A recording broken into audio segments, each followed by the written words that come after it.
कि 2 साल हो गया कि ਆਪਾਂ ਸਾਰੇ ਸੁਣਦੇ ਹਾਂ ਜੀ शराब नीति जी शराब पॉलिसी ਸਕੈਮ ਹੋਇਆ ਸਕੈਂਡਲ ਹੋਇਆ भाजपा वाले रोज़ टीवी चैनलों पर संघ पाड़ के गल करते बेशक इन्होंने साडे सुंदर जैन जी को अरेस्ट कर लिया बेशक मनीष जी को अरेस्ट कर लिया बेशक संजय जी को अरेस्ट कराया और अरविंद जी को भी साडे जिहड़े नैशनल कमीशन उन्होंने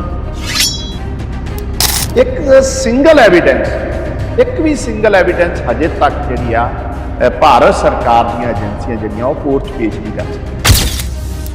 लगता है कि ये मोदी साहब किते ना किते अरविंद केजरीवाल जी को डरते हैं और इन्हों ये डर सताता है कि अरविंद केजरीवाल जी बहुत बड़ा खतरा है भाजपा लई। अज मैं बड़े भरोसे नाल ठोक बजा के गल तुहाडे कैमरे ते कह सकता जिहड़ा इस देश च इस टाइम भाजपा के अगे भाजपा दी एजेंसियां के अगे गोडे नहीं टेक रहा डर नहीं रहा अरेस्ट होने तैयार है जेल जाने को तैयार इसका मतलब ईमानदार है जिहड़ा गल च पटे पवा के भाजपा की टिकट लैंदा अहुदा लैंदा इसका मतलब करप्ट है। आम आदमी पार्टी 13 ਦੀਆਂ 13 सीटां ते मजबूत असीं जितांगे। इंडिया गठजोड़ च अलायंस की उत्थे लोड़ है जिथे बीजेपी के खिलाफ एक कैंडीडेट खड़ा करने को पंजाब च बीजेपी की कोई एग्जिस्टेंस नहीं। जाखड़ साहब को मैं जरूर तुहाडे राਹੀਂ दुरुस्त करना चाहूँगा। जाखड़ साहब तुहाडा दोहरा ते दोगला चेहरा एक बार फिर सामने आया। यही जाखड़ साहब 2 साल पहला बादल साहब को भी गालां कढदे सी मोदी साहब को भी गालां कढदे सी। अज बादल साहब के तो दूजे पुत होने का दावा करके आए उन्होंने बरसी ते मोदी साहब के गुण गा रहे आ। जे सुनील जाखड़ भी अज कांग्रेस च होंदे ना ये भी जेल के अंदर होंदे।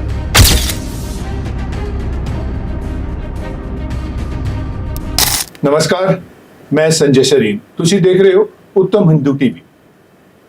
साडे स्टूडियोज च अज मौजूद ने आम आदमी पार्टी के मुख प्रवक्ता मलविंदर सिंह कंग जी। कंग साहब वैसे तो फील्ड दे विच ज़्यादा काम करना पसंद करते हैं और नाल ही बड़े ही सरल भाषा दे विच अपनी पार्टी दीयां नीतियां ते उहदी सोच बारे हमेशा लोकां नूं जाणू करते रहंदे ने। मलविंदर कंग जी, उत्तम हिंदू स्टूडियोज दे विच तुहाडा बहुत बहुत स्वागत है। सत श्री अकाल जी, सत श्री अकाल, धन्यवाद सरीन साहब और उत्तम हिंदू के सारे दर्शकों को मेरा बहुत प्यार भरी सत श्री अकाल, नमस्कार और उत्तम हिंदू टीवी का बहुत धन्यवाद। बहुत बहुत शुक्रिया सर, तुसी अपना कीमती समय कढ़ के साडे स्टूडियोज च आए। अज का जिहड़ा पहला सवाल हर शख्स के दिमाग च होएगा कि कंग साहब को इहदा जवाब लैण की कोशिश करते हैं। लगभग 2 साल तो जिहड़ा दिल्ली की शराब पॉलिसी घोटाला वो हर एक लोगों की निगाह दे विच है, चर्चा दे विच है और बीजेपी शुरू तो यह कहती आ रही कि इस दी गाज दिल्ली के मुख्यमंत्री अरविंद केजरीवाल ते जरूर टिकेगी ते केजरीवाल साहब नूं गिरफ्तार भी कर लिया गया। सीएम केजरीवाल 28 तरीक तक ईडी की हिरासत से ने, उन्हां दी रिमांड ते ने। उन्हां दी गैर मौजूदगी दे विच जिहड़ा लोक सभा चुनावां दा प्रचार है उहदे ते की असर पेगा, क्योंकि अरविंद केजरीवाल पार्टी के सब तो वड्डे स्टार प्रचारक ने। वैसे तो केजरीवाल तो पहला मनीष सिसोदिया ते संजय सिंह नूं भी गिरफ्तार कर लिया गया। देखो, पहली गल तो सरीन साहब गल ये गल तुसीं ठीक कही कि 2 साल हो गया कि आपां सारे सुनते हैं जी शराब नीति जी शराब पॉलिसी स्कैम होया स्कैंडल होया भाजपा वाले रोज़ टीवी चैनलों पर संघ पाड़ के गल करते हैं। पर सब तो जरूरी गल यह है और इंपोर्टेंट तुहाडे दर्शकों को पता लगनी चाहिए, पिछले 2 सालों जी बेशक इन्होंने साडे सुंदर जैन जी को अरेस्ट कर लिया बेशक मनीष जी को अरेस्ट कर लिया बेशक संजय जी को अरेस्ट कराया और अरविंद जी को भी साडे जिहड़े नैशनल कमीशन उन्होंने भी, लेकिन नॉट ए सिंगल पैनी 2 सालों 1 रुपया इन्हों तो बरामद नहीं होया साडे लीडर साहिबान तो। एक सिंगल एविडेंस हजे तक जिहड़ी आ भारत सरकार दी एजेंसियां जिहड़ियां वो कोर्ट च पेश नहीं कर सकियां। इस तो साबित होंदा है कि ये पूरा एक आम आदमी पार्टी नूं डीफेम करन दा एक प्रोपेगेंडा सी। कारण एक ही है कि जिस मजबूती नाल जिस तेजी नाल पिछले 10 सालों अरविंद केजरीवाल जी की अगवाई च आम आदमी पार्टी का विस्तार होया देश च, जिस तरीके नाल असीं मोदी साहब के गढ़ गुजरात पहले विधान सभा के इलैक्शनां ही ਤਕਰੀਬਨ 13% ਤੋਂ ਵੱਧ ਵੋਟਾਂ ਲਈਆਂ। ਲੱਗਦਾ ਹੈ ਕਿ ਇਹ ਮੋਦੀ ਸਾਹਿਬ ਕਿਤੇ ਨਾ ਕਿਤੇ ਅਰਵਿੰਦ ਕੇਜਰੀਵਾਲ ਜੀ ਤੋਂ ਡਰਦੇ ਆ, ਔਰ ਇਹਨਾਂ ਨੂੰ ਇਹ ਡਰ ਸਤਾਉਂਦਾ ਹੈ ਕਿ ਅਰਵਿੰਦ ਕੇਜਰੀਵਾਲ ਜੀ ਬਹੁਤ ਵੱਡਾ ਖਤਰਾ ਹੈ ਭਾਜਪਾ ਲਈ। ਇਸ ਕਰਕੇ ਪੂਰਾ ਇੱਕ ਤਾਮਝਾਮ ਭਾਰਤ ਦੀਆਂ ਜਾਂਚ ਏਜੰਸੀਆਂ ਦੀ ਦੁਰਵਰਤੋਂ ਕਰਕੇ, ਮਿਸਯੂਜ਼ ਆਫ ਏਜੰਸੀਜ਼, ਔਰ ਇੱਕ ਝੂਠੇ ਸ਼ਰਾਬ ਸੋ ਕਾਲਡ ਸ਼ਰਾਬ ਨੀਤੀ 'ਚ ਉਹਨਾਂ ਨੂੰ ਫਸਾਇਆ ਗਿਆ। ਲੇਕਿਨ ਸਾਨੂੰ ਦੇਸ਼ ਦੀਆਂ ਅਦਾਲਤਾਂ ਤੇ ਪੂਰਾ ਭਰੋਸਾ ਹੈ, ਉੱਥੋਂ ਸਾਨੂੰ ਨਿਆਂ ਮਿਲੇਗਾ। ਰਹੀ ਗੱਲ ਤੁਹਾਡੀ ਇਲੈਕਸ਼ਨ ਕੰਪੇਨ ਦੀ, ਡੈਫੀਨੇਟਲੀ ਅਰਵਿੰਦ ਕੇਜਰੀਵਾਲ ਜੀ ਸਾਡੇ ਸਭ ਤੋਂ ਵੱਡੇ ਨੇਤਾ ਹੈ, ਉਹਦੇ 'ਚ ਕੋਈ ਦੋ ਰਾਏ ਨਹੀਂ ਹੈ। ਦਿੱਲੀ ਦੇ ਸਾਰੇ MLA ਸਾਹਿਬਾਨਾਂ ਨੇ ਇਹ ਫੈਸਲਾ ਲਿਆ ਯੂਨੈਨਿਮਸਲੀ ਕਿ ਅਰਵਿੰਦ ਕੇਜਰੀਵਾਲ ਜੀ ਜੇਲ੍ਹ 'ਚੋਂ ਵੀ ਦਿੱਲੀ ਦੇ ਮੁੱਖ ਮੰਤਰੀ ਰਹਿਣਗੇ, ਪਾਰਟੀ ਦੇ ਨੈਸ਼ਨਲ ਸੁਪਰੀਮੋ ਵੀ, ਕਨਵੀਨਰ ਵੀ ਉਹੀ ਰਹਿਣਗੇ। ਉਹਨਾਂ ਦੀ ਗਾਈਡੈਂਸ 'ਚ ਪਾਰਟੀ ਦੇਸ਼ 'ਚ ਵਧੂਗੀ, ਔਰ ਕੰਪੇਨ ਜਿਹੜੀ ਆ ਉਹਦੇ 'ਚ ਸਾਡੇ ਪੰਜਾਬ ਦੇ ਮਾਣਯੋਗ ਮੁੱਖ ਮੰਤਰੀ ਮਾਨ ਸਾਹਿਬ ਹੋਣ, ਚਾਹੇ ਸਾਡੇ ਜਨਰਲ ਸੈਕਟਰੀ ਆਰਗੇਨਾਈਜੇਸ਼ਨ ਸੰਦੀਪ ਪਾਠਕ ਜੀ ਹੋਣ, ਰਾਘਵ ਚੱਡਾ ਜੀ ਹੋਣ, ਗੋਪਾਲ ਰਾਏ ਜੀ ਹੋਣ, ਆਤਸ਼ੀ ਜੀ ਹੋਣ, तमाम एक गैलेक्सी ऑफ लीडर्स आम आदमी पार्टी ਜਿਹੜੀ ਅਰਵਿੰਦ ਕੇਜਰੀਵਾਲ ਜੀ ਦੀ ਅਗਵਾਈ 'ਚ ਤਿਆਰ ਹੋਈ ਹੈ, ਉਹ ਕੰਪੇਨ ਕਰੂਗੀ ਔਰ ਭਾਜਪਾ ਨੂੰ ਜਿਹੜਾ ਆ ਇੱਥੋਂ ਰੁਖਸਤ ਕਰਾਂਗੇ ਚਾਹੁੰਦੇ। ਸਰ, ਸ਼ਰਾਬ ਨੀਤੀ ਮਾਮਲੇ ਵਿੱਚ ਆਮ ਆਦਮੀ ਪਾਰਟੀ ਸ਼ੁਰੂ ਤੋਂ ਕਹਿੰਦੀ ਆ ਰਹੀ ਹੈ ਕਿ ਕੋਈ ਘੋਟਾਲਾ ਨਹੀਂ ਹੋਇਆ। ਇਸ ਦੇ ਬਾਵਜੂਦ ਅੱਜ ਤੱਕ ਕੋਰਟ ਤੋਂ ਕੋਈ ਰਾਹਤ ਨਹੀਂ ਮਿਲੀ ਆਮ ਆਦਮੀ ਪਾਰਟੀ ਦੇ ਲੀਡਰਸ ਨੂੰ ਜਿਹੜੇ ਗ੍ਰਿਫਤਾਰ ਕੀਤੇ ਜਾ ਚੁੱਕੇ ਨੇ, ਚਾਹੇ ਉਹਦੇ ਵਿੱਚ ਅਰਵਿੰਦ ਕੇਜਰੀਵਾਲ ਹੋਣ, ਮਨੀਸ਼ ਸਿਸੋਦੀਆ ਹੋਣ ਜਾਂ ਸੰਜੇ ਸਿੰਘ, ਜਿਸ ਤਰ੍ਹਾਂ ਕਿ ਮੈਂ ਪਹਿਲਾਂ ਜ਼ਿਕਰ ਕੀਤਾ। ਬੜੇ ਦਿੱਗਜ ਨੇਤਾ ਨੇ ਸਾਰੇ ਆਮ ਆਦਮੀ ਪਾਰਟੀ ਤੇ ਇਹ ਗ੍ਰਿਫਤਾਰ ਕੀਤੇ ਜਾ ਚੁੱਕੇ ਨੇ। ਇਸ ਜਿਹੜਾ ਮਾਮਲੇ ਦੇ ਵਿੱਚ ਹੁਣ ਤੱਕ ਦਾ ਜਿਹੜਾ ਘਟਨਾਕ੍ਰਮ ਹੈ ਉਹਦੇ ਬਾਰੇ ਥੋੜੀ ਜਿਹੀ ਜਾਣਕਾਰੀ ਦਿਓ, ਤੇ ਪੰਜਾਬ ਦੀ ਰਾਜਨੀਤੀ ਤੇ ਇਸ ਦਾ ਕੀ ਅਸਰ ਪਏਗਾ ਇਹਦੇ ਬਾਰੇ ਦੱਸੋ। ਸਰੀਨ ਸਾਹਿਬ, ਦੇਖੋ, ਇਹ ਗੱਲ ਤੁਹਾਡਾ ਵਾਜਿਬ ਸਵਾਲ ਹੈ ਕਿ ਕੋਰਟ ਚੋਂ ਸਾਨੂੰ ਹਜੇ ਤੱਕ ਇਹਦੇ ਤੇ ਕੋਈ ਰਿਲੀਫ ਨਹੀਂ ਮਿਲਿਆ। ਡੈਫੀਨਿਟ ਪ੍ਰੋਸੀਕਿਊਸ਼ਨ ਜਿਹੜਾ ਹੈ ਉਹਦੇ 'ਚ ਬਹੁਤ ਅਹਿਮ ਭੂਮਿਕਾ ਹੁੰਦੀ ਆ ਸਾਡੀਆਂ ਏਜੰਸੀਜ਼ ਦੀ, ਔਰ ਇਹ ਵੀ ਆਪਾਂ ਸਮਝ ਰਹੇ ਹਾਂ ਕਿ ਜਦੋਂ ਦੇ ਮੋਦੀ ਸਾਹਿਬ ਸੱਤਾ 'ਚ ਆਏ ਆ, ਹਰੇਕ ਮਹਿਕਮੇ ਨੂੰ, ਹਰੇਕ ਏਜੰਸੀ ਨੂੰ, ਹਰੇਕ ਡਿਪਾਰਟਮੈਂਟ ਨੂੰ ਰਾਜਨੀਤਿਕ ਤੌਰ ਤੇ ਪ੍ਰਭਾਵਿਤ ਵੀ ਕੀਤਾ ਜਾ ਰਿਹਾ। ਅਰਵਿੰਦ ਕੇਜਰੀਵਾਲ ਜੀ ਦੇ ਕੇਸ 'ਚ ਮੈਂ ਤੁਹਾਨੂੰ ਛੋਟਾ ਜਿਹਾ ਐਗਜ਼ਾਮਪਲ ਦਿੰਦਾ, ਦੁੱਧ ਦਾ ਦੁੱਧ ਤੇ ਪਾਣੀ ਦਾ ਪਾਣੀ ਹੋ ਜਾਊਗਾ ਜੀ। ਅਰਵਿੰਦ ਕੇਜਰੀਵਾਲ ਜੀ ਦੇ ਕੇਸ 'ਚ ਇੱਕ ਸ਼ਰਤ ਚੰਦਰ ਰੈਡੀ, ਉਹਨਾਂ ਨੂੰ ਐਵੀਡੈਂਸ ਬਣਾਇਆ ਗਿਆ, ਗਵਾਹ ਬਣਾਇਆ ਮੁੱਖ ਤੌਰ। 2023 'ਚ ਰੈਡੀ ਸਾਹਿਬ ਅਦਾਲਤ 'ਚ ਮੁੱਕਰ ਜਾਂਦੇ ਆ ਕਿ ਅਰਵਿੰਦ ਕੇਜਰੀਵਾਲ ਜੀ ਦਾ ਕੋਈ ਰੋਲ ਨਹੀਂ ਹੈ, ਕੋਈ ਪੈਸੇ ਦੀ ਲੈਣ ਦੇਣ ਨਹੀਂ ਹੋਈ। ਜਦੋਂ ਕੋਰਟ 'ਚੋਂ ਮੁੱਕਰ ਜਾਂਦੇ, ਉਸ ਤੋਂ 10 ਦਿਨ ਬਾਅਦ ਭਾਜਪਾ ਦੀ ਕੇਂਦਰ ਸਰਕਾਰ ਰੈਡੀ ਸਾਹਿਬ ਦੇ ਖਿਲਾਫ ਇੱਕ ਪਰਚਾ ਦਰਜ ਕਰ ਦਿੰਦੀ, ਉਹਨਾਂ ਨੂੰ ਬੰਦ ਕਰ ਦਿੰਦੀ ਹੈ। ਯਾਨੀ ਕਿ ਉਹਨਾਂ ਤੇ ਇੱਕ ਬਹੁਤ ਵੱਡਾ ਰਾਜਨੀਤਿਕ ਦਬਾਅ ਪਾਇਆ ਗਿਆ, ਡਰਾਇਆ ਗਿਆ, ਧਮਕਾਇਆ ਗਿਆ, ਔਰ ਉਹਨਾਂ ਨੂੰ ਕਨਵਿੰਸ ਕਰਾਇਆ ਕਿ ਤੁਸੀਂ ਕੇਜਰੀਵਾਲ ਸਾਹਿਬ ਦੇ ਖਿਲਾਫ ਐਵੀਡੈਂਸ ਬਣੋ। ਔਰ ਸਾਰਾ ਰਿਕਾਰਡ ਅੱਜ ਅਸੀਂ ਟਵੀਟ ਕੀਤਾ, ਸਾਡੀ ਪਾਰਟੀ ਨੇ, ਮੈਂ ਵੀ ਕੀਤਾ, ਸਾਰਿਆਂ ਨੇ। ਸ਼ਰਤ ਚੰਦ ਰੈਡੀ ਜਦੋਂ ਅਰਵਿੰਦ ਕੇਜਰੀਵਾਲ ਜੀ ਦੇ ਖਿਲਾਫ ਬਿਆਨ ਦੇ ਦਿੰਦਾ ਹੈ, ਉਸ ਤੋਂ ਬਾਅਦ ਔਰ ਜਦੋਂ ਬਿਆਨ ਮੁੱਕਰਦਾ ਹੈ ਤੇ ਜਦੋਂ ਬਿਆਨ ਦਿੰਦਾ, ਇਨ ਬਿਟਵੀਨ ਉਹਦੇ ਵੱਲੋਂ ਤਕਰੀਬਨ 60 ਕਰੋੜ ਰੁਪਇਆ ਬੀਜੇਪੀ ਨੂੰ ਜਿਹੜਾ ਹੈ ਟ੍ਰਾਂਸਫਰ ਕੀਤਾ ਜਾਂਦਾ ਹੈ ਬੀਜੇਪੀ ਦੇ ਖਾਤਿਆਂ 'ਚ ਇਲੈਕਸ਼ਨ ਬੌਂਡ ਦੇ ਰਾਹੀਂ। ਇਹ ਐਵੀਡੈਂਸ ਹੈ, ਅੱਜ ਪ੍ਰੈਸ ਕਾਨਫਰੰਸ ਕੀਤੀ ਹੈ ਸਾਡੀ ਦਿੱਲੀ ਲੀਡਰਸ਼ਿਪ ਨੇ। ਯਾਨੀ ਕਿ ਇਹ ਸਪਸ਼ਟ ਹੁੰਦਾ ਹੈ ਕਿ ਉਹਨੂੰ ਪੂਰੀ ਤਰ੍ਹਾਂ ਪ੍ਰਭਾਵਿਤ ਕੀਤਾ, ਉਹਨੂੰ ਡਰਾਇਆ ਧਮਕਾਇਆ ਗਿਆ, ਉਹ ਗਵਾਹੀ ਲਈ ਗਈ, ਇਹਵਚ ਉਤੋਂ ਇਲੈਕਸ਼ਨ ਫੰਡ ਵੀ ਲਿਆ ਗਿਆ। ਸੋ ਮੇਰਾ ਕਹਿਣ ਤੋਂ ਭਾਵ ਹੈ ਕਿ ਇਹ ਪੂਰੀ ਇੱਕ ਬਹੁਤ ਵੱਡੀ ਸਾਜ਼ਿਸ਼ ਹੈ। ਤੁਸੀਂ ਇੱਕ ਗੱਲ ਦੱਸੋ, 3 ਦਿਨ ਪਹਿਲਾਂ ਅਜੀਤ ਪਵਾਰ ਦੇ ਬੀਜੇਪੀ 'ਚ ਜੁਆਇਨ ਕਰਨ ਤੋਂ 3 ਦਿਨ ਪਹਿਲਾਂ ਦੇਸ਼ ਦੇ ਪ੍ਰਧਾਨ ਮੰਤਰੀ ਮੋਦੀ ਸਾਹਿਬ ਮਹਾਰਾਸ਼ਟਰ ਦੀ ਧਰਤੀ ਤੇ ਕਹਿੰਦੇ ਆ ਕਿ ਅਜੀਤ ਪਵਾਰ 70,000 ਕਰੋੜ ਦਾ ਜਿਹੜਾ ਆ ਦੋਸ਼ੀ ਆ, ਕਰਪਟ ਹੈ। 3 ਦਿਨ ਬਾਅਦ ਭਾਜਪਾ ਜੁਆਇਨ ਕਰ ਲੈਂਦਾ ਹੈ ਤੇ ਡਿਪਟੀ ਸੀਐਮ ਬਣਦਾ। ਹੈਮੰਤ ਸ਼ਰਮਾ ਜੀ ਦੇ ਖਿਲਾਫ, ਜਿਹੜੇ ਅਸਾਮ ਦੇ ਮੁੱਖ ਮੰਤਰੀ ਆ, ਭਾਰਤੀ ਜਨਤਾ ਪਾਰਟੀ 1 ਸਾਲ ਧਰਨੇ ਲਾਉਂਦੀ ਆ ਉਹਨਾਂ ਦੇ ਕਰਪਸ਼ਨ ਦੇ ਖਿਲਾਫ। ਬੀਜੇਪੀ ਜੁਆਇਨ ਕਰ ਲੈਂਦਾ ਹੈ ਕਿ ਉਹਨੂੰ ਮੁੱਖ ਮੰਤਰੀ ਬਣ ਦਿੱਤਾ ਜਾਂਦਾ। ਈਵਨ ਨਾਰਾਇਣ ਰਾਣੇ ਦੇ ਖਿਲਾਫ CBI ਦੀ ਇਨਕੁਆਇਰੀ ਚੱਲਦੀ ਆ, ਬੀਜੇਪੀ ਜੁਆਇਨ ਕਰ ਲੈਂਦਾ ਹੈ, ਇਨਕੁਆਇਰੀ ਵਿਡਰੋ ਕਰ ਲਈ ਜਾਂਦੀ ਆ। ਇਸ ਤੇ ਸ਼ਗਨ ਭੁਜਬਲ ਦੇ ਖਿਲਾਫ ਉਹ ਤੇ ਜੇਲ੍ਹ 'ਚ ਵੀ ਰਿਹਾ ਹੈ ਜੀ, ਬੀਜੇਪੀ ਜੁਆਇਨ ਕਰ ਲਿਆ, ਕੇਸ ਖਤਮ ਕਰ ਦਿੱਤੇ।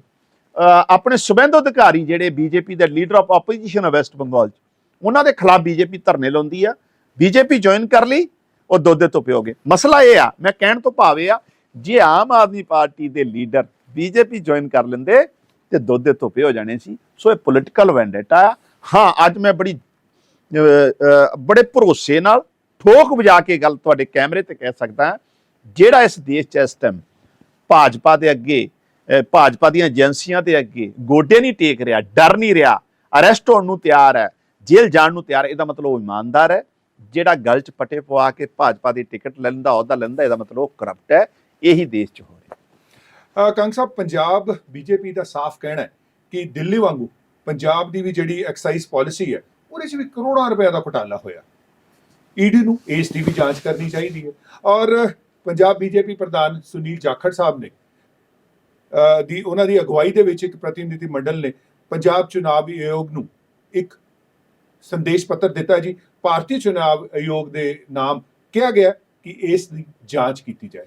ਜਾਖੜ ਸਾਹਿਬ ਦੇ ਇਸ ਜਿਹੜੇ ਆਰੋਪ ਨੇ ਉਹਦੇ ਬਾਰੇ ਜਿਹੜਾ ਮੈਂ ਕੱਲ ਹੀ ਜਾਖੜ ਸਾਹਿਬ ਦੇ ਐਲੀਗੇਸ਼ਨਸ ਤੇ ਪ੍ਰੈਸ ਕਾਨਫਰੰਸ ਕੀਤੀ, ਪਰ ਮੈਂ ਫੇਰ ਕਰ ਦਿੰਦਾ। ਜਾਖੜ ਸਾਹਿਬ ਕਹਿੰਦੇ ਵੀ ਪੰਜਾਬ ਦੀ ਐਕਸਾਈਜ਼ ਪਾਲਿਸੀ 'ਚ ਸਕੈਮ ਹੋਇਆ, ਸਕੈਂਡਲ ਹੋਇਆ। ਸਰੀਨ ਸਾਹਿਬ 2022 ਤੋਂ ਪਹਿਲਾਂ ਪੰਜਾਬ ਦੀ ਐਕਸਾਈਜ਼ ਰੈਵਨਿਊ ਕਲੈਕਸ਼ਨ 6100 ਕਰੋੜ ਰੁਪਏ ਦਾ ਸੀ। ਮਾਨ ਸਾਹਿਬ ਦੀ ਸਰਕਾਰ 'ਚ ਅਸੀਂ 10,000 ਕਰੋੜ ਰੁਪਏ ਤੋਂ ਵਾਧਾ ਲੈ ਗਏ। ਕਿਉਂ? ਜੇ ਠੱਗੀਆਂ ਮਾਰੀਆਂ ਹੁੰਦੀਆਂ ਤੇ ਰੈਵਨਿਊ ਘਟਣਾ ਸੀ ਕਿ ਵਧਣਾ ਸੀ? ਇਹਦਾ ਮਤਲਬ ਇਹ ਸਪਸ਼ਟ ਹੋ ਗਿਆ ਕਿ ਟਰਾਂਸਪੇਰੈਂਸੀ ਨਾਲ ਚੋਰ ਮੋਰੀਆਂ ਮਾਨ ਸਾਹਿਬ ਨੇ ਬੰਦ ਕੀਤੀਆਂ। ਔਰ ਸਭ ਤੋਂ ਵੱਡੀ ਗੱਲ, ਜਾਖੜ ਸਾਹਿਬ ਵਰਗੇ ਵੱਡੇ ਪਰਿਵਾਰਾਂ ਦੇ ਜਿਹੜੇ ਕਬਜ਼ੇ ਸੀ ਸ਼ਰਾਬ ਦੇ ਠੇਕੇਦਾਰ ਕਾਰੋਬਾਰਾਂ ਤੇ, ਉਹਨਾਂ ਦੀ ਮੋਨੋਪੋਲੀ ਖਤਮ ਕੀਤੀ। ਦੂਸਰੀ ਗੱਲ, ਜਾਖੜ ਸਾਹਿਬ ਜਿਸ ਬੀਜੇਪੀ ਦੇ ਪ੍ਰਧਾਨ ਹੈ, ਉਸੇ ਬੀਜੇਪੀ ਅਕਾਲੀ ਦਲ ਦੀ ਸਰਕਾਰ ਸੀ 2016-17 ਔਨ ਰਿਕਾਰਡ ਅੰਕੜੇ ਆ ਸਰੀਨ ਸਾਹਿਬ, ਕੱਢ ਕੇ ਦੇਖ ਲੈਣ ਜਾਖੜ ਸਾਹਿਬ। ਇਹਨਾਂ ਦੀ ਪਾਲਿਸੀ ਨਾ ਰੈਵਨਿਊ ਕਲੈਕਸ਼ਨ ਤੇ ਕੀ ਹੋਣਾ ਸੀ, ਘਾਟਾ ਪਿਆ ਸੀ ਪੰਜਾਬ ਨੂੰ ਐਕਸਾਈਜ਼ ਤੋਂ 2016-17 ਚ ਘਾਟਾ ਪਿਆ ਸੀ। ਸਰਕਾਰ ਅਕਾਲੀ ਭਾਜਪਾ ਸੀ, ਕਾਰਨ ਇੱਕੋ ਹੀ ਸੀ, ਕਿਉਂਕਿ ਉਸ ਟਾਈਮ ਦੇ ਜਿਹੜੇ ਸੱਤਾਧਾਰੀ ਸੀ ਉਹਨਾਂ ਦੀਆਂ ਜੇਬਾਂ 'ਚ ਪੈਸਾ ਜਾ ਰਿਹਾ ਸੀ। ਸੋ ਅਸੀਂ ਕਿਸੇ ਇਨਵੈਸਟੀਗੇਸ਼ਨ ਤੋਂ ਨਹੀਂ ਡਰਦੇ। ਲੇਕਿਨ ਜਾਖੜ ਸਾਹਿਬ ਨੂੰ ਮੈਂ ਜ਼ਰੂਰ ਤੁਹਾਡੇ ਰਾਹੀਂ ਦੁਰਸਤ ਕਰਨਾ ਚਾਹੂੰਗਾ। ਜਾਖੜ ਸਾਹਿਬ, ਤੁਹਾਡਾ ਦੋਹਰਾ ਤੇ ਦੋਗਲਾ ਚਿਹਰਾ ਇੱਕ ਵਾਰ ਫੇਰ ਸਾਹਮਣੇ ਆਇਆ। ਇਹੀ ਜਾਖੜ ਸਾਹਿਬ 2 ਸਾਲ ਪਹਿਲਾਂ ਬਾਦਲ ਸਾਹਿਬ ਨੂੰ ਵੀ ਗਾਲਾਂ ਕੱਢਦੇ ਸੀ, ਮੋਦੀ ਸਾਹਿਬ ਨੂੰ ਵੀ ਗਾਲਾਂ ਕੱਢਦੇ ਸੀ। ਅੱਜ ਬਾਦਲ ਸਾਹਿਬ ਦੇ ਤੇ ਦੂਜੇ ਪੁੱਤ ਹੋਣ ਦਾ ਦਾਅਵਾ ਕਰਕੇ ਆਏ ਉਹਨਾਂ ਦੀ ਬਰਸੀ ਤੇ ਮੋਦੀ ਸਾਹਿਬ ਦੇ ਗੁਣ ਗਾ ਰਹੇ ਆ। ਇੱਕ ਪਾਸੇ ਮੋਦੀ ਸਾਹਿਬ ਨੇ ਸਾਡਾ ਆਰਡੀਐਫ ਰੋਕ ਰੱਖਿਆ 8,000 ਕਰੋੜ ਦਾ। ਜਾਖੜ ਸਾਹਿਬ ਕਹਿੰਦੇ ਮੈਂ ਕਿਸਾਨ ਦਾ ਪੁੱਤ ਹਾਂ, ਰੂਰਲ ਡਿਵੈਲਪਮੈਂਟ ਫੰਡ ਨਾਲ ਪੇਂਡੂ ਅਰਥਚਾਰਾ ਮਜ਼ਬੂਤ ਹੁੰਦਾ। ਜਾਖੜ ਸਾਹਿਬ ਦੇ ਮੂੰਹ ਚੋਂ ਇੱਕ ਜ਼ਬਾਨ, ਇੱਕ ਸ਼ਬਦ ਨਹੀਂ ਨਿਕਲਿਆ। ਪੰਜਾਬ ਦੇਸ਼ ਭਗਤਾਂ ਦੀ ਧਰਤੀ, ਜਿਨੇ ਸਭ ਤੋਂ ਵੱਧ ਕੁਰਬਾਨੀਆਂ ਦਿੱਤੀਆਂ, ਸਾਡੀ ਝਾਂਕੀ ਰੋਕ ਲਈ ਸ਼ਹੀਦੇ ਆਜਮ ਭਗਤ ਸਿੰਘ, ਲਾਲਾ ਲਾਜਪਤ ਰਾਏ, ਰਾਜਗੁਰੂ ਸੁਖਦੇਵ ਦੀਆਂ ਝਾਂਕੀਆਂ ਭਾਜਪਾ ਸਰਕਾਰ ਨੇ ਉੱਥੇ 26 ਜਨਵਰੀ ਤੇ ਰੋਕਤੀ। ਜਾਖੜ ਸਾਹਿਬ ਦੇ ਮੂੰਹ ਚੋਂ ਇੱਕ ਸ਼ਬਦ ਨਹੀਂ ਨਿਕਲਿਆ। ਸਾਡਾ ਨੈਸ਼ਨਲ ਹੈਲਥ ਮਿਸ਼ਨ ਦਾ ਪੈਸਾ ਰੋਕ ਲਿਆ ਭਾਜਪਾ ਸਰਕਾਰ ਨੇ, ਜਾਖੜ ਸਾਹਿਬ ਦੇ ਮੂੰਹ ਚੋਂ ਇੱਕ ਸ਼ਬਦ ਨਹੀਂ ਨਿਕਲਿਆ। ਹਰਿਆਣੇ ਦੀ ਭਾਜਪਾ ਸਰਕਾਰ ਕਿਸਾਨਾਂ ਨੂੰ ਬਾਰਡਰਾਂ ਤੇ, ਬਾਰਡਰ ਵੀ ਇਹੋ ਜਿਹੇ ਬਣਾਏ ਸਰੀਨ ਸਾਹਿਬ, ਪਾਕਿਸਤਾਨ ਦਾ ਬਾਰਡਰ ਵੀ ਏਡਾ ਮਜ਼ਬੂਤ ਨਹੀਂ ਜਿੱਡਾ ਹਰਿਆਣਾ ਪੰਜਾਬ ਦਾ ਬਣਾਤਾ ਭਾਜਪਾ ਸਰਕਾਰ ਨੇ। ਕਿਸਾਨਾਂ ਤੇ ਗੋਲੀਆਂ ਚਲਾ ਕੇ ਸ਼ਹੀਦ ਕਰਤਾ। ਆਈ ਸੁਨੀਲ ਜਾਖੜ ਦੇ ਮੂੰਹ ਚੋਂ ਇੱਕ ਸ਼ਬਦ ਨਹੀਂ ਨਿਕਲਿਆ। ਸੋ ਇਹਨਾਂ ਦਾ ਦੋਹਰਾ ਦੋਗਲਾ ਮਾਪਦੰਡ ਸਾਰਿਆਂ ਦੇ ਸਾਹਮਣੇ ਆ, ਲੋਕ ਫੈਸਲਾ ਲੈਣਗੇ।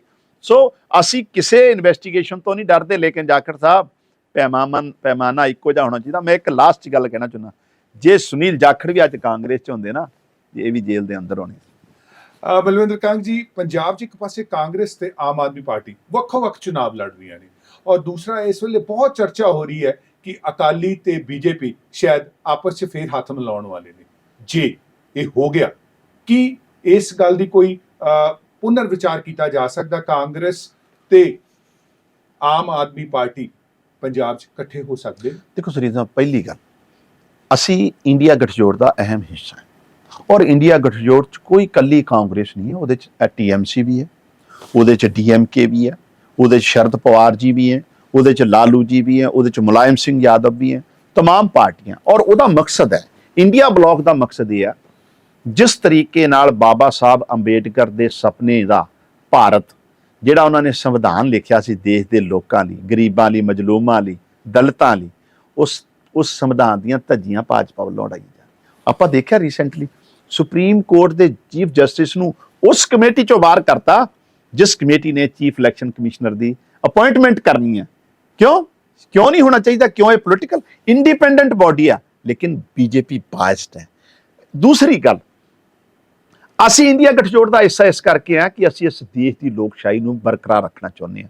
ਚੰਡੀਗੜ੍ਹ 'ਚ ਤੁਸੀਂ ਦੇਖਿਆ, ਬੀਜੇਪੀ ਨੇ ਇੱਕ ਛੋਟੇ ਜਿਹੇ ਮੇਅਰ ਦੇ ਇਲੈਕਸ਼ਨ 'ਚ ਜਿਸ ਤਰੀਕੇ ਨਾਲ ਬੀਜੇਪੀ ਦੇ ਪ੍ਰੈਜ਼ਾਈਡਿੰਗ ਅਫਸਰ ਨੇ ਵੋਟਾਂ ਦੀ ਲੁੱਟ ਸੁੱਟ ਕੀਤੀ ਔਰ ਉਹਦੀ ਡਾਇਰੈਕਸ਼ਨ ਸੈਂਟਰ ਤੋਂ, ਹੋਮ ਮਿਨਿਸਟਰੀ ਤੋਂ, ਮੋਦੀ ਸਾਹਿਬ ਦੇ ਆਫਿਸ ਤੋਂ ਮਿਲੀ ਸੀ। ਚੰਡੀਗੜ੍ਹ ਬੀਜੇਪੀ ਦੇ ਲੀਡਰਾਂ ਦੀ ਇੰਨੀ ਔਕਾਤ ਨਹੀਂ ਹੈ, ਲੇਕਿਨ ਸ਼ਰੇਆਮ ਧੱਜੀਆਂ ਉਡਾਈਆਂ, ਡੈਮੋਕ੍ਰੇਸੀ ਦਾ ਕਤਲ ਕੀਤਾ। ਅਸੀਂ ਨਹੀਂ ਕਹਿੰਦੇ, ਚੀਫ ਜਸਟਿਸ ਆਫ ਇੰਡੀਆ ਨੇ ਕਿਹਾ ਉੱਥੇ ਜਸਟਿਸ। ਲੋਕਾਂ ਨੂੰ ਪਤਾ ਹੈ ਕਿ ਮੋਦੀ ਸਾਹਿਬ ਦੁਬਾਰਾ ਸੱਤਾ 'ਚ ਆ ਗਏ, ਇਸ ਦੇਸ਼ 'ਚ ਚੋਣਾਂ ਖਤਮ ਹੋ ਜਾਣੀਆਂ, ਇਲੈਕਸ਼ਨ ਨਹੀਂ ਹੋਣੇ, ਡੈਮੋਕ੍ਰੇਸੀ ਖਤਮ ਹੋ ਜਾਣੀ। ਉਸ ਸੰਵਿਧਾਨ ਨੂੰ, ਬਾਬਾ ਸਾਹਿਬ ਦੇ ਸੰਵਿਧਾਨ ਨੂੰ, ਸ਼ਹੀਦ ਆਜ਼ਮ ਭਗਤ ਸਿੰਘ ਦੇ ਸੁਪਨਿਆਂ ਦਾ, ਜਿਨ੍ਹਾਂ ਦਾ 23 ਮਾਰਚ ਦਾ ਸ਼ਹੀਦੀ ਦਿਹਾੜਾ ਹੈ, ਉਹਨਾਂ ਦੇ ਸੁਪਨਿਆਂ ਦੇ ਦੇਸ਼ ਨੂੰ ਮਜ਼ਬੂਤ ਵਾਸਤੇ ਅਸੀਂ ਇੰਡੀਆ ਗੱਠਜੋੜ ਦਾ ਹਿੱਸਾ ਬਣੇ ਆ। ਪੰਜਾਬ 'ਚ ਡੈਫੀਨਿਟਲੀ ਕਾਂਗਰਸ ਪ੍ਰਿੰਸੀਪਲ ਅਪੋਨੈਂਟ ਹੈ ਔਰ ਬਿਲਕੁਲ ਉਹਦੇ 'ਚ ਇੱਕ ਮੈਸੇਜ ਵੀ ਬਿਲਕੁਲ ਨਹੀਂ ਠੀਕ ਜਾਂਦਾ। ਔਰ ਅਸੀਂ ਨਹੀਂ ਚਾਹੁੰਦੇ ਸੀ, ਆਮ ਆਦਮੀ ਪਾਰਟੀ 13 ਦੀਆਂ 13 ਸੀਟਾਂ ਤੇ ਮਜ਼ਬੂਤ, ਅਸੀਂ ਜਿੱਤਾਂਗੇ। ਇੰਡੀਆ ਗੱਠਜੋੜ 'ਚ ਅਲਾਇੰਸ ਦੀ ਉੱਥੇ ਲੋੜ ਹੈ ਜਿੱਥੇ ਬੀਜੇਪੀ ਦੇ ਖਿਲਾਫ ਇੱਕ ਕੈਂਡੀਡੇਟ ਖੜਾ ਕਰਨ ਦੀ ਲੋੜ ਹੈ। ਪੰਜਾਬ 'ਚ ਬੀਜੇਪੀ ਦੀ ਕੋਈ ਐਗਜ਼ਿਸਟੈਂਸ ਨਹੀਂ ਹੈ, ਸਾਨੂੰ ਲੋੜ ਨਹੀਂ ਹੈ, ਔਰ ਅਸੀਂ ਆਮ ਆਦਮੀ ਪਾਰਟੀ ਆਪਣੇ ਦਮ ਤੇ ਜਿੱਤੂਗੀ। ਰਹੀ ਅਕਾਲੀ ਭਾਜਪਾ ਦੀ, ਅਕਾਲੀ ਭਾਜਪਾ ਦਾ ਗੱਠਜੋੜ ਕਦੀ ਵੀ ਨਹੀਂ ਟੁੱਟਿਆ ਸੀ। ਕਾਲੇ ਕਿਸਾਨੀ ਬਿੱਲਾਂ ਦੇ ਖਿਲਾਫ ਜਦੋਂ ਇੱਕ ਲੋਕ ਰੋਹ ਚੱਲਿਆ, ਕਿਸਾਨੀ ਮੂਵਮੈਂਟ ਚੱਲੀ, ਦੇਸ਼ ਭਰ ਦੇ ਕਿਸਾਨ ਸੜਕਾਂ ਤੇ ਉਤਰ ਆਏ, ਉਸ ਡਰ ਦੇ ਮਾਰੇ ਜਿਸ ਤਰੀਕੇ ਨਾਲ ਪੰਜਾਬ 'ਚ ਅਕਾਲੀ ਦਲ ਦੇ ਲੀਡਰਾਂ ਦੇ ਘਰਾਂ ਦੇ ਬਾਹਰ ਕਿਸਾਨਾਂ ਨੇ ਧਰਨੇ ਲਾਤੇ, ਡਰ ਦੇ ਮਾਰੇ ਇਹਨਾਂ ਨੇ ਲੋਕਾਂ ਦੀਆਂ ਅੱਖਾਂ 'ਚ ਧੂੜ ਪਾਉਣ ਲਈ ਅਲਾਇੰਸ ਤੋੜਿਆ ਸੀ। ਅੱਜ ਇਕੱਠੇ ਆ, ਇਹ ਸਿਰਫ ਤੇ ਸਿਰਫ ਸਹੀ ਸਮੇਂ ਦੀ ਤਲਾਸ਼ ਕਰ ਰਹੇ ਅਨਾਉਂਸ ਕਰਨ ਲਈ, ਕਿਉਂਕਿ ਇਹਨਾਂ ਨੂੰ ਪਤਾ ਹੈ ਜੇ ਅੱਜ ਅਨਾਉਂਸ ਕਰ ਦਈਏ ਕਿ ਅਲਾਇੰਸ ਹੋ ਗਿਆ, ਨਾ ਤੇ MSP ਤੇ ਲੀਗਲ ਗਰੰਟੀ ਮੋਦੀ ਜੀ ਨੇ ਦਿੱਤੀ ਆ, ਨਾ ਲਖੀਮਪੁਰ ਖੀਰੀ ਦੇ ਕਿਸਾਨਾਂ ਦਾ ਕਤਲੇਆਮ ਕਰਨ ਵਾਲੇ ਮੁੰਡੇ ਨੂੰ ਮੋਦੀ ਸਾਹਿਬ ਨੇ ਅੱਜ ਵੀ ਕੈਬਨਿਟ 'ਚ ਰੱਖਿਆ, ਉਹਨੂੰ ਟਿਕਟ ਦੇ ਕੇ ਨਵਾਜਿਆ, ਨਾ ਉੱਥੇ ਕੋਈ ਜਸਟਿਸ ਮਿਲਿਆ, ਨਾ ਕਿਸੇ ਵੀ ਤਰੀਕੇ ਨਾਲ 750 ਤੋਂ ਵੱਧ ਹੋਏ ਸ਼ਹੀਦ ਕਿਸਾਨਾਂ ਨੂੰ ਕੋਈ ਜਸਟਿਸ ਮਿਲਿਆ। ਤੇ ਕਿਹੜੇ ਮੂੰਹ ਨਾਲ ਅੱਜ ਇਹ ਸਿਰਫ ਤੇ ਸਿਰਫ ਲੋਕਾਂ ਤੋਂ ਡਰਦੇ ਅਨਾਉਂਸ ਨਹੀਂ ਕਰ ਰਹੇ, ਅੰਦਰ ਖਾਤੇ ਸਾਰੇ ਅਕਾਲੀ ਭਾਜਪਾ ਇਕੱਠੀ ਹੈ। ਕੰਗ ਸਾਹਿਬ, ਸੰਗਰੂਰ ਜ਼ਿਲ੍ਹੇ ਦੇ ਵਿੱਚ ਜ਼ਹਿਰੀਲੀ ਸ਼ਰਾਬ ਦੇ ਨਾਲ 3 ਦਿਨਾਂ ਵਿੱਚ 21 ਲੋਕਾਂ ਦੀ ਮੌਤ ਹੋ ਗਈ। ਸੰਗਰੂਰ ਮੁੱਖ ਮੰਤਰੀ ਮਾਨ ਸਾਹਿਬ ਦਾ ਗ੍ਰਹਿ ਜ਼ਿਲ੍ਹਾ ਤੇ ਮੰਤਰੀ ਹਰਪਾਲ ਚੀਮਾ ਤੇ ਰਮਨ ਅਰੋੜਾ ਵੀ ਉੱਥੋਂ ਆਉਂਦੇ ਨੇ ਜੀ। ਹਾਲਾਂਕਿ ਪ੍ਰਸ਼ਾਸਨ ਨੇ ਇੱਕ ਬੜੀ ਉੱਚ ਸਤਰ ਦੀ ਕਮੇਟੀ ਗਠਨ ਕੀਤੀ ਹੈ ਜਿਸ ਨੂੰ ਬੜੀ ਹੀ ਹਦਾਇਤ ਦਿੱਤੀ ਗਈ ਕਿ ਬਹੁਤ ਜਲਦ ਤੁਸੀਂ ਆਪਣੀ ਰਿਪੋਰਟ ਪੇਸ਼ ਕਰੋ, ਪਰ ਜਿਹਨਾਂ ਘਰਾਂ ਦੇ ਚਿਰਾਗ ਚਲੇ ਗਏ ਇਸ ਜ਼ਹਿਰੀਲੀ ਸ਼ਰਾਬ ਪੀਣ ਕਾਰਨ, ਉਹਨਾਂ ਦਾ ਦਰਦ ਕਿਵੇਂ ਘਟ ਗਿਆ? ਡੈਫੀਨਿਟਲੀ ਇਹ ਬਹੁਤ ਦੁਖਦਾਈ ਘਟਨਾ ਹੋਈ ਹੈ, ਬਹੁਤ ਅਨਫੋਰਚੂਨੇਟ ਘਟਨਾ ਘਟੀ ਹੈ। ਔਰ ਮਾਨ ਸਾਹਿਬ ਦੀ ਸਰਕਾਰ ਨੇ ਇਮੀਡੀਏਟਲੀ 302 ਦਾ ਪਰਚਾ ਜਿਹੜਾ ਹੈ ਉੱਥੇ ਦਰਜ ਕੀਤਾ ਹੈ। ਇੱਕ ਗੱਲ ਮੈਂ ਜ਼ਰੂਰ ਸਪਸ਼ਟ ਕਰਾਂ, ਇਹ ਜਿਹੜੀਆਂ ਮੌਤਾਂ ਹੋਈਆਂ, ਮੌਤ ਕੋਈ ਵੀ ਚੰਗੀ ਨਹੀਂ ਆਪਾਂ ਕਹਿ ਸਕਦੇ, ਮਾੜੀ, ਲੇਕਿਨ ਸਰਕਾਰੀ ਸ਼ਰਾਬ ਨਾਲ ਨਹੀਂ ਹੋਈ। ਕੋਈ ਕਿਸੇ ਨੇ ਆਪਣੇ ਲੈਵਲ ਤੇ ਸ਼ਰਾਬ ਬਣਾਈ, ਚੋਰੀ, ਉਹਦੀ ਵੀ ਇਨਵੈਸਟੀਗੇਸ਼ਨ ਚੱਲ ਰਹੀ ਹੈ, ਉਹਦੇ ਨਾਲ ਹੋਈਆਂ ਪਰ ਦੁਖਦ ਮੌਤਾਂ ਹੋਈਆਂ। ਮਾਨ ਸਾਹਿਬ ਨੇ ਬਿਲਕੁਲ ਸਪਸ਼ਟ ਇੰਸਟਰਕਸ਼ਨਾਂ ਕੀਤੀਆਂ DGP ਪੰਜਾਬ ਪੁਲਿਸ ਨੂੰ ਕਿ ਜਿਹੜਾ ਵੀ ਇਸ ਸਾਰੇ ਮੌਤਾਂ ਲਈ ਜ਼ਿੰਮੇਵਾਰ ਹੈ ਉਹਦੇ ਖਿਲਾਫ ਸਖਤ ਕਾਰਵਾਈ ਕਰਾਂਗੇ, ਬਿਲਕੁਲ ਲਿਹਾਜ਼ ਨਹੀਂ ਕਰਾਂਗੇ, ਕੋਈ ਬਖਸ਼ਿਆ ਨਹੀਂ ਜਾਊਗਾ।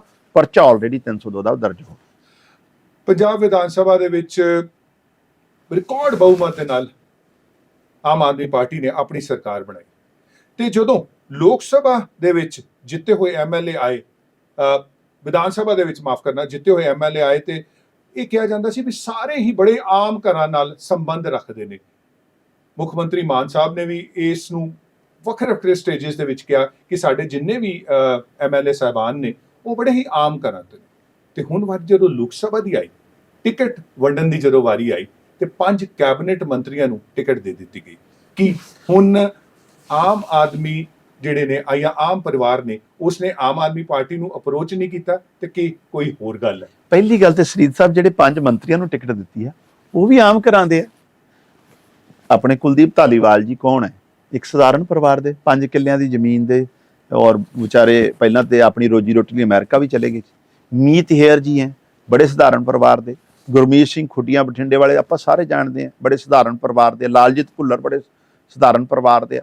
ਸੋ ਸਾਰੇ ਮੰਤਰੀ, ਸਾਰੇ, ਈਵਨ ਡਾਕਟਰ ਬਲਵੀਰ ਸਿੰਘ ਪਟਿਆਲੇ ਵਾਲੇ, ਉਹ ਇੱਕ ਪ੍ਰੈਕਟਿਸਿੰਗ ਡਾਕਟਰ ਸੀਗੇ, ਆਮ ਸਧਾਰਨ। ਪਹਿਲੀ ਗੱਲ ਤੇ ਜਿਹੜੇ ਕੈਂਡੀਡੇਟ ਤੇ ਇਹ ਆਮ ਹੀ ਆ। ਦੂਜੀ ਗੱਲ, ਇਹ ਕੈਂਡੀਡੇਟ ਆਮ ਆਦਮੀ ਪਾਰਟੀ ਦੇ ਵਲੰਟੀਅਰ ਹੈ। ਤੀਸਰੀ ਗੱਲ, ਲੋਕ ਸਭਾ ਦੀਆਂ ਚੋਣਾਂ 'ਚ ਵਿਨੇਬਿਲਿਟੀ, ਲੋਕਾਂ ਦੀ ਜਿਹੜੀ ਡਿਮਾਂਡ ਹੈ, ਲੋਕਾਂ ਦੀਆਂ ਜਿਹੜੀਆਂ ਉਮੀਦਾਂ, ਕਿਉਂਕਿ ਇਹ ਵੱਡਾ ਇਲੈਕਸ਼ਨ ਹੈ। ਲੋਕ ਸਭਾ ਤਕਰੀਬਨ 9 ਵਿਧਾਨ ਸਭਾ ਨੇ ਇੱਕ ਲੋਕ ਸਭਾ ਬਣਦਾ, ਸੋ ਵਿਨੇਬਿਲਿਟੀ ਸਭ ਤੋਂ ਇੰਪੋਰਟੈਂਟ ਪਾਰਟ ਹੈ। ਔਰ ਆਮ ਆਦਮੀ ਪਾਰਟੀ ਨੇ ਕੋਸ਼ਿਸ਼ ਕੀਤੀ ਹੈ ਸਭ ਤੋਂ ਮਜ਼ਬੂਤ ਕੈਂਡੀਡੇਟ ਅਸੀਂ ਦਈਏ ਜਿਹੜੇ ਉੱਥੇ ਜਿੱਤ ਸਕਣ। ਇਸ ਕਰਕੇ ਇਹਨੂੰ ਇਹ ਕਹਿਣਾ ਵੀ ਇਹ ਕੋਈ ਖਾਸ ਘਰਾਂ ਦੇ ਆਮ ਘਰਾਂ ਦੇ ਹੀ ਆ, ਔਰ ਆਮ ਘਰਾਂ ਦੇ ਆਉਣ ਵਾਲੇ ਟਾਈਮ 'ਚ MLA ਵੀ ਆਮ ਘਰਾਂ ਦੇ ਆ। ਐਕਸੈਪਸ਼ਨਲ ਆਲਵੇਜ਼ ਦੇਅਰ, ਕਿਤੇ ਕਿਤੇ ਹੋ ਸਕਦਾ ਹੈ ਕੈਂਡੀਡੇਟ ਨਹੀਂ ਸੀ ਕੋਈ ਇੱਧਰ ਉੱਧਰੋਂ ਲਿਆਂਦਾ ਹੋਊਗਾ, ਲੇਕਿਨ ਲੋਕ ਸਭਾ ਜਿਹੜੇ 5 ਮੰਤਰੀ ਇਲੈਕਸ਼ਨ ਲੜ ਰਹੇ ਉਹ ਆਮ ਘਰਾਂ ਦੇ ਹੀ ਆ, ਸਧਾਰਨ ਪਰਿਵਾਰਾਂ ਦੇ। ਆਫਟਰ 2 ਸਾਲ ਮਿਨਿਸਟਰ ਰਹਿਣ ਦੇ ਬਾਵਜੂਦ ਵੀ ਬੜੇ ਸਧਾਰਨ ਜ਼ਿੰਦਗੀ ਜੀ ਰਹੇ। ਇਹ ਗੱਲ ਤਾਂ ਬਿਲਕੁਲ ਠੀਕ ਹੈ ਜੀ ਕਿ ਉਹ ਆਮ ਘਰਾਂ ਦੇ ਨੇ। ਕੀ ਕੋਈ ਨਵੀਂ ਸੋਚ ਜਾਂ ਨਵੇਂ ਕੈਂਡੀਡੇਟਸ ਨਹੀਂ ਆਮ ਆਦਮੀ ਪਾਰਟੀ ਨੇ ਇਸ ਵਾਰੀ ਦਿੱਤੇ? ਸ਼ਰੀਨ ਸਾਹਿਬ, ਸਾਡੇ ਤੁਸੀਂ ਚੇਅਰਮੈਨ, ਪਹਿਲਾਂ ਤੁਸੀਂ MLA ਆਪ ਹੀ ਦੱਸਦਾ ਆਮ ਘਰਾਂ ਦੇ, ਸਾਡੇ ਮੰਤਰੀ ਬਣੇ ਸਧਾਰਨ ਪਰਿਵਾਰਾਂ ਦੇ। ਤੁਸੀਂ ਸਰਕਾਰ ਦੇ ਜਿੰਨੇ ਬੋਰਡਾਂ ਦੇ ਕਮਿਸ਼ਨਾਂ ਦੇ ਚੇਅਰਮੈਨ ਬਣ ਰਿਹਾ, ਤਕਰੀਬਨ 99% ਤੁਸੀਂ ਦੇਖੋਗੇ ਹੰਬਲ ਬੈਕਗਰਾਊਂਡ, ਪਾਰਟੀ ਦੇ ਵਲੰਟੀਅਰ। ਗਾਂ ਆਉਣ ਵਾਲੇ ਟਾਈਮ 'ਚ ਸਰਪੰਚੀ ਦੀਆਂ ਚੋਣਾਂ ਹੋਣੀਆਂ, ਬਲਾਕ ਸਮਿਤੀ ਦੀਆਂ ਹੋਣੀਆਂ, ਜ਼ਿਲ੍ਹਾ ਪਰਿਸ਼ਦ ਦੀਆਂ ਹੋਣੀਆਂ, ਬਾਈ ਇਲੈਕਸ਼ਨ ਹੋਣਗੀਆਂ। ਸੋ ਇਹ ਇੱਕ ਕੰਟੀਨਿਊ ਪ੍ਰੋਸੈਸ ਹੈ ਸ਼ਰੀਨ ਸਾਹਿਬ। ਪਾਰਟੀ ਦੇ ਹਰੇਕ ਵਰਕਰ ਨੂੰ ਅਲੱਗ-ਅਲੱਗ ਥਾਵਾਂ ਤੇ ਜ਼ਿੰਮੇਵਾਰੀ ਦੇਣੀ। ਕੁਝ ਸੰਗਠਨ 'ਚ ਅੱਛੀਆਂ ਜ਼ਿੰਮੇਵਾਰੀਆਂ ਨਿਭਾ ਰਹੇ ਆ। ਤੁਸੀਂ ਦੇਖਿਆ ਹੋਣਾ ਸਾਡੇ ਗੁਰਦਾਸਪੁਰ 'ਚੋਂ ਇੱਕ ਬੜੇ ਸਧਾਰਨ ਪਰਿਵਾਰ ਬੰਦੇ ਨੂੰ ਜਨਰਲ ਸੈਕਟਰੀ ਬਣਾਇਆ ਪਾਰਟੀ ਨੇ, ਇਸ ਤਰੀਕੇ ਨਾਲ ਕਿਸੇ ਨੂੰ ਵਾਈਸ ਪ੍ਰਧਾਨ ਬਣਾਇਆ। ਸੋ ਦੇਖੋ, ਕਿਸੇ ਵੀ ਪੋਲੀਟੀਕਲ ਪਾਰਟੀ ਨੂੰ ਚਲਾਉਣ ਲਈ ਬਹੁਤ ਵੱਡੇ ਲੈਵਲ ਤੇ ਅੱਡ-ਅੱਡ ਵਰਕਰਾਂ ਦੀ ਲੋੜ ਹੈ, ਅੱਡ-ਅੱਡ ਜ਼ਿੰਮੇਵਾਰੀਆਂ ਦੀ ਲੋੜ ਹੈ। ਤਾਂ ਕੋਸ਼ਿਸ਼ ਪਾਰਟੀ ਦੀ ਹੀ ਹੈ। ਅਰਵਿੰਦ ਕੇਜਰੀਵਾਲ ਜੀ ਨੇ ਇਸ ਦੇਸ਼ 'ਚ ਸ਼ੁਰੂਆਤ ਕੀਤੀ ਹੈ ਆਮ ਸਧਾਰਨ ਲੋਕਾਂ ਨੂੰ ਰਾਜਨੀਤਿਕ ਤੌਰ ਤੇ ਇੰਪਾਵਰ ਕਰਨ ਦੀ। ਮਾਨ ਸਾਹਿਬ ਉਸ ਪਰੰਪਰਾ ਨੂੰ ਅੱਗੇ ਵਧਾ ਰਹੇ। ਮਲਵਿੰਦਰ ਸਿੰਘ ਕੰਗ ਕੀ ਲੋਕ ਸਭਾ ਦਾ ਚੁਣਾਵ ਲੜਨਗੇ, ਤੇ ਜੇ ਲੜਨਗੇ ਕੀ ਉਹ ਅਨੰਦਪੁਰ ਸਾਹਿਬ ਤੋਂ ਹੋਏਗਾ? ਦੇਖੋ, ਇਸ ਤਰ੍ਹਾਂ ਹੈ, ਮੈਂ ਬਤੌਰ ਪਾਰਟੀ ਦਾ ਲੋਕ ਸਭਾ ਇੰਚਾਰਜ ਸ਼੍ਰੀ ਅਨੰਦਪੁਰ ਸਾਹਿਬ ਪਾਰਟੀ ਨੇ ਮੈਨੂੰ ਜ਼ਿੰਮੇਵਾਰੀ ਦਿੱਤੀ ਹੈ 2 ਸਾਲ ਤੋਂ। ਮੈਂ 2 ਸਾਲ ਤੋਂ ਲਗਾਤਾਰ ਪਾਰਟੀ ਦੇ ਸੰਗਠਨ ਦੀ ਮਜ਼ਬੂਤੀ ਵਾਸਤੇ ਔਰ ਮਾਨ ਸਾਹਿਬ ਦੀ ਸਰਕਾਰ ਦੀਆਂ ਨੀਤੀਆਂ ਨੂੰ ਘਰ ਘਰ ਲਿਜਾਣ ਲਈ ਕੰਮ ਕਰ ਰਿਹਾ। ਇਹ ਪਾਰਟੀ ਦਾ ਪ੍ਰੋਰੋਗੇਟਿਵ ਹੈ, ਡਿਸਕ੍ਰੀਸ਼ਨ ਹੈ, ਉਹਨਾਂ ਦਾ ਅਧਿਕਾਰ ਖੇਤਰ ਹੈ ਕਿ ਟਿਕਟ ਕਿਹਨੂੰ ਦੇਣੀ ਹੈ। ਡੈਫੀਨੇਟਲੀ ਹਰੇਕ ਵਲੰਟੀਅਰ ਦੀ ਚਾਹ ਹੁੰਦੀ ਹੈ। ਸੋ ਇਹ ਪਾਰਟੀ ਫੈਸਲਾ ਕਰੂਗੀ ਇਲੈਕਸ਼ਨ ਕਿਹਨੂੰ ਲੜਾਉਣਾ, ਮੈਨੂੰ ਲੜਾਉਣਾ, ਕਿਸੇ ਹੋਰ ਨੂੰ ਲੜਾਉਣਾ। ਜੋ ਪਾਰਟੀ ਫੈਸਲਾ ਕਰੂਗੀ ਉਹ ਸਿਰ ਮੱਥੇ। ਮਲਵਿੰਦਰ ਸਿੰਘ ਕੰਗ ਜੀ, ਬਹੁਤ ਬਹੁਤ ਤੁਹਾਡਾ ਸ਼ੁਕਰੀਆ। ਤੁਸੀਂ ਆਪਣਾ ਕੀਮਤੀ ਸਮੇਂ ਕੱਢ ਕੇ ਸਾਡੇ ਸਟੂਡੀਓ 'ਚ ਆਏ ਤੇ ਸਾਡੇ ਦੇਖਣ ਵਾਲੇ ਔਰ ਸੁਣਨ ਵਾਲਿਆਂ ਨੂੰ ਬੜੇ ਵਿਸਤਾਰ ਨਾਲ ਦੱਸਿਆ ਕਿ ਕੀ ਕੁਝ ਹੋ ਰਿਹਾ ਆਮ ਆਦਮੀ ਪਾਰਟੀ 'ਚ ਜਾਂ ਕੀ ਕੁਝ ਹੋਣ ਵਾਲਾ। ਤੁਹਾਡਾ ਬਹੁਤ ਬਹੁਤ ਧੰਨਵਾਦ ਉੱਤਮ ਮੰਦਰ ਸਟੂਡੀਓ 'ਚ ਆਉਣ ਲਈ। ਥੈਂਕ ਯੂ ਸ਼ਰੀਨ ਸਾਹਿਬ, ਬਹੁਤ ਧੰਨਵਾਦ। ਉੱਤਮ ਟੀਵੀ ਦੀ ਸਾਰੀ ਮੈਨੇਜਮੈਂਟ ਦਾ ਧੰਨਵਾਦ। ਸਾਰੇ ਦਰਸ਼ਕਾਂ ਨੂੰ ਬਹੁਤ ਬਹੁਤ ਸਤਿ ਸ਼੍ਰੀ ਅਕਾਲ। ਸਤਿ ਸ਼੍ਰੀ ਅਕਾਲ ਜੀ।